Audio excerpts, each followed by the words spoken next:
So this is Fly Idaho's third edition. I believe Galen Hanselman did this third edition before he passed away. His son has taken over the business now, and they have their own website that you can order them from. I actually sell them on my website also, but it comes in this nice little hard case. And this book here has all the runway information. So, you can flip through it and see all the different places that you can go. And then there's actually some extra stuff that wasn't in the first and second edition, I don't think. You can flip open this little page here and you get terrain elevation model. So there's quite a bit of information on each of the airstrips. And there's actually been quite a few airstrips added to this book. I think that's why he split it up into two books, actually, because my edition didn't have nearly the strips that this book has. And then the second book is similar to when it was included in the first book. It has a description of the airport, what there is to do there. Usually it has the history of the airstrip. And this Fly Idaho book was probably really instrumental in my backcountry flying. At the time, I thought, the pinnacle of what you could do would be to land mile high, not knowing anything about off-airport landings at that point in time. Anyway, I bought the book and started checking off all the different airstrips that I went to. And by the time I sold my first mall, I think I'd probably hit pretty much the majority of them. There was probably a few that I didn't go after just because they were out in the middle of flatlands. And I think I kind of said if it wasn't at least a 13 on Galen's scale, I wasn't bothering with it unless I had a reason to go there. Mile high being 50. Anyway, check it out. You could either order it off my website, order it off of Galen's son site now, and I'm sure there's a whole bunch of other places you can order it. But it's a lot of good information.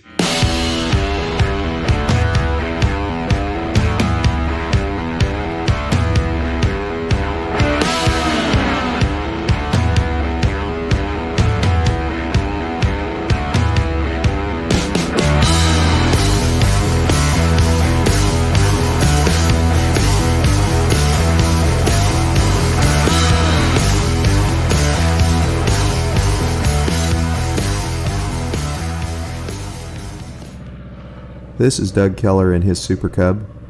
He's the inventor of the Pistol Flap. This is his first time landing at my dad's cabin. I wished I had taken some time to show you what my dad had accomplished on his cabin.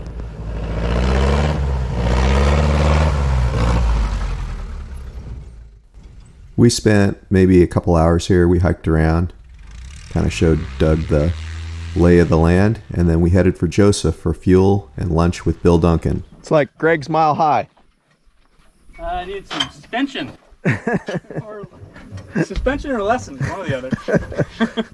That was got a Look good. big bump. Yeah. Cool place. For those of you that haven't seen any other videos on my dad's place here in Monument, he's been working on his cabin for, a couple months now. It's come a long ways. And my dad's 80 years old and hopes to have it done this summer. Doug called me up during the week and he said, let's go do something this weekend. Let's go either fly or ride dirt bikes. And I think we had ridden dirt bikes the weekend before that. So I chose flying. And then he said, well, I want to go over to Slush Creek. And I said, well, I think Slush Creek's closed. So he called Bill Duncan, who said, call Bill Abels. And Bill Abels said that we could go over there if we did some maintenance work on the runway. So that was the plan. Slush Creek has kind of a special place in Doug's heart because he went there as a kid with his dad. And him and I have both gone there over the years many times. I'm not sure why it's closed now. It doesn't make sense to me. It's a fairly easy strip on the Snake River, and there's really can't see any reason it would be closed if a jet boat can run up and down this river. We make a lot less noise than a jet boat, I think. I'm just going to read what Galen says about Sluice Creek, and it says, for emergency use only now, hazardous, land uphill, runway 21, depart downhill, runway 3, red arrow marks threshold, runway 21, do not land short of arrow, boulder hazard, located in the bottom of steep canyon. Special consideration should be given to density at altitude, turbulence, and mountain flying proficiency. Anyway, Galen rates it a 30 on his index. It's for someone that lands off airport, this is like landing at Portland International.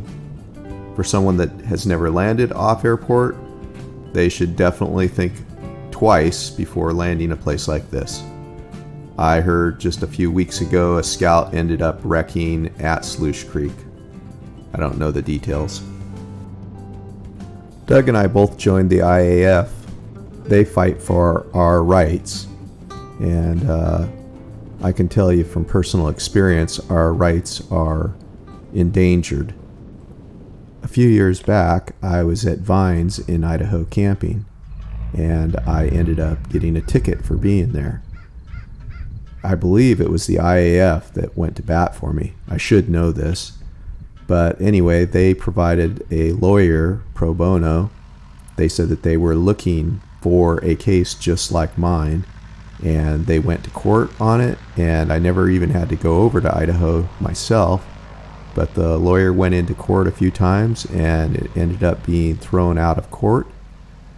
And so the IAF is an important resource for us as pilots. I know I'm a little on my soapbox here, but you've got huge jet boats running up and down this river. In fact, as Doug and I sat there, I don't know how many times we heard a jet boat go by over the roar of the river. Now, they can't even see you from the river because Sluice Creek sets up high enough that you're not even visible. So why in the world would Sluice Creek be closed? Give me one good reason. There's a bunch of other airstrips still open on the Snake River, so it's not like they're limiting traffic from flying up and down the canyon, and they can't do that anyway. So it just doesn't make any sense to me why they closed this beautiful spot off. This is yet another example of the Forest Service's power in overreaching, not giving the public any choice in the matter, and just saying it's closed without any vote, without any input. And from a recreational standpoint, I just don't understand it. It was a little windy this evening, and so we decided to be safe to have no fires. We cooked our brats over a jet boil, which actually works pretty well. Doug and I sat around and thought of different ways to make a Super Cub better. And in the end, it's like, how can you make this little machine any better? Well, Doug actually came up with something that he thinks will make it better. And that's the engineer in him, always thinking of ways to make a Super Cub better. Our plan was to get up in the morning, do a little bit of work on the runway, and then head for a cooler spot to spend the afternoon. Unlike myself, Doug's been flying airplanes since he was 16. In fact, he got his pilot's license on his 16th birthday. He flew with his dad when he was younger, of course. Doug worked for Sherpa for a number of years as an engineer right out of college. He's rubbed shoulders with guys like Byron Root, Paul Claus, Kirk Ellis. He now works for Airframes as their head R&D engineer. I've known Doug for probably close to 20 years now. The first day I met him, he had just gone up on his nose on a soft sandbar, and I met him at Sherpa. and that's where the friendship began. In the years that I've known Doug, he's worked on so many projects that I can't keep track of them all at this point, but he is constantly thinking of new things for a Super Cub or airplanes in general. The guy lives, eats, and breathes airplanes. So we're headed for Memaloose now. It's just basically right up over the top, so you gain about 5,000 feet of elevation, and we're going to land at Memaloose and take a hike. There's a place called Hat Point that sits about 2 miles as the crow flies from Memaloose, and we're going to take a little hike to get there. We're going to go off the south end of Memaloose and hook back around and connect with the gravel road that leads to Hat Point. I've seen it every time I land at Memaloose, and I've always wanted to hike it, but my wife never wants to do it with me, and so I've just actually never done it. And it's really well worth it. So anybody that ever goes to Memaloose, if you want to go see an awesome view, you can actually climb up the fire tower at least halfway, and it's pretty spectacular. So I give it a 2 thumbs up. Every year I make at least one trip over to Idaho, sometimes 2. But the annual trip I do with my daughter is I float the Selway River between Shearer and Moose Creek with a group of people. We do it August 1st or as close to August 1st as possible. And it's a pretty neat adventure for father and daughter. One of the things we do on our way back is we stop at Memaloose, because by August the wildflowers are really in bloom here. The day Doug and I landed here, I don't think the snow's been gone more than a couple weeks. It's just basically the grass is starting to grow. So if you do get here in later summer, the wildflowers can be pretty awesome. About 10 years ago, Paul Claus of Ultima Thule Lodge was over visiting Bill and Diana Duncan and invited me to hike the Snake River with him. The goal was to hike from Doug Bar to Sluice Creek, which I believe is 60 miles. And we were going to do it over a 5-day time period around January 1st. I'm not a big time hiker, but I thought it sounded like fun. My hiking is usually included in my hunting. So hiking just for the sake of hiking was a little bit different idea for me. But we put 45-pound packs on our back and set off on our adventure, and I truly enjoyed it. Saw a lot of really neat things that I would have never seen, and I have to thank Paul Claus for inviting me on that trip. Doug and I finished eating our lunch at Memaloose before departing for home. As we sat there and ate our lunch, we contemplated how much wind we were going to encounter on the way home and how bumpy it was going to be. And we had actually said, well, if it's really bad, we'll stop at Red's Horse Ranch and spend the night and get up early on Monday morning and head for home.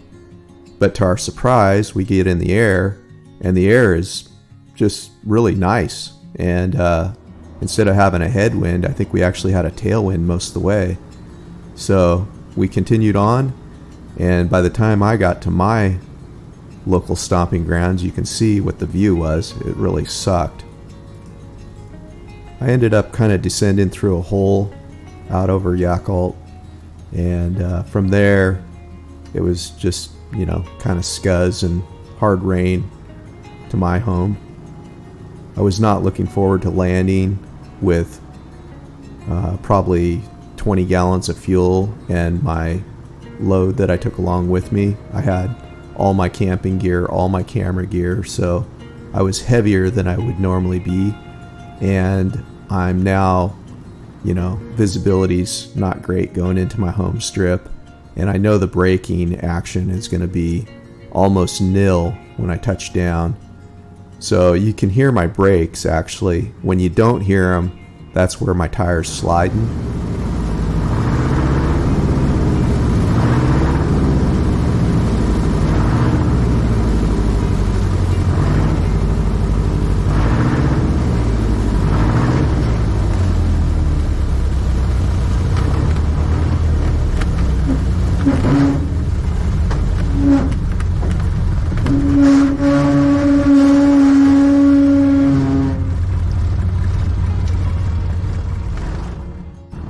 Anyway, my wife says, "You came in kind of fast." And I was thinking to myself, yeah, it felt pretty fast. But that's just sometimes how it feels here. Anyway, hope you enjoyed my adventure.